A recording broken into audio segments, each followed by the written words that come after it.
Chapter 11. And the whole earth was of one language and of one speech. And it came to pass, as they journeyed from the east, that they found a plain in the land of Shinar, and they dwelt there. And they said one to another, Go to, let us make brick and burn them thoroughly. And they had brick for stone, and slime had they for mortar. And they said, Go to, let us build a city and a tower, whose top may reach unto heaven, and let us make us a name, lest we be scattered abroad upon the face of the whole earth. And the Lord came down to see the city and the tower, which the children of men builded. And the Lord said, Behold, the people is one, and they have all one language, and this they begin to do, and now nothing will be restrained from them, which they have imagined to do. Go to, let us go down, and there confound their language, that they may not understand one another's speech. So the Lord scattered them abroad from thence upon the face of all the earth, and they left off to build the city. Therefore is the name of it called Babel, because the Lord did there confound the language of all the earth, and from thence did the Lord scatter them abroad upon the face of all the earth. These are the generations of Shem. Shem was 100 years old, and begat Arphaxad 2 years after the flood. And Shem lived after he begat Arphaxad 500 years, and begat sons and daughters. And Arphaxad lived 35 years, and begat Salah. And Arphaxad lived after he begat Salah 403 years, and begat sons and daughters. And Salah lived 30 years, and begat Eber. And Salah lived after he begat Eber 403 years, and begat sons and daughters. And Eber lived 430 years, and begat Peleg. And Eber lived after he begat Peleg 430 years, and begat sons and daughters. And Peleg lived 30 years, and begat Reu. And Peleg lived after he begat Reu 209 years, and begat sons and daughters. And Reu lived 32 years, and begat Serug.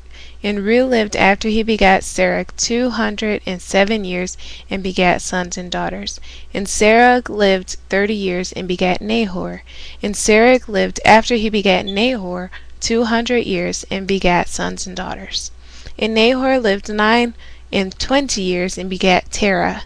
And Nahor lived after he begat Terah 119 years, and begat sons and daughters. And Terah lived 70 years, and begat Abram, Nahor, and Haran. Now these are the generations of Terah. Terah begat Abram, Nahor, and Haran begat Lot. So I think we're getting to our Abraham and Lot now. And Haran died before his father Terah, in the land of his nativity in Ur of the Chaldees. And Abram and Nahor took them wives. The name of Abram's wife was Sarai, and the name of Nahor's wife Milcah, the daughter of Haran, the father of Milcah, and the father of Iscah. But Sarai was barren; she had no child. And Terah took Abram his son, and Lot the son of Haran his son's son, and Sarai his daughter-in-law, his son Abram's wife, and they went forth with him from Ur of the Chaldees to go into the land of Canaan, and there they came unto Haran, and dwelt there. And the days of Terah were 205 years, and Terah died in Haran. Chapter 12. Now the Lord God had said unto Abram, Get thee out of thy country, and from thy kindred, and from thy father's house, unto a land that I will show thee. And I will make of thee a great nation, and I will bless thee, and make thy name great, and thou shalt be a blessing. And I will bless them that bless thee, and curse them that curseth thee. And in thee shall all families of the earth be blessed. So Abram departed, as the Lord had spoken unto him, and Lot went with him. And Abram was 75 years old when he departed out of Haran. And Abram took Sarai his wife, and Lot his brother's son, and all their substance that they had gathered, and the souls that they had gotten in Haran, and they went forth to go into the land of Canaan, and into the land of Canaan they came. And Abram passed through the land unto the place of Sichem, unto the plain of Moreh. And the Canaanite was then in the land. And the Lord appeared unto Abram, and said, Unto thy seed will I give this land. And there he builded an altar unto the Lord, who appeared unto him. And he removed from thence unto a mountain on the east of Bethel, and pitched his tent, having Bethel on the west, and Hai on the east. And there he builded an altar unto the Lord, and called upon the name of the Lord. And Abram journeyed, going on still toward the south. And there was a famine in the land, and Abram went down into Egypt to sojourn there, for the famine was grievous in the land.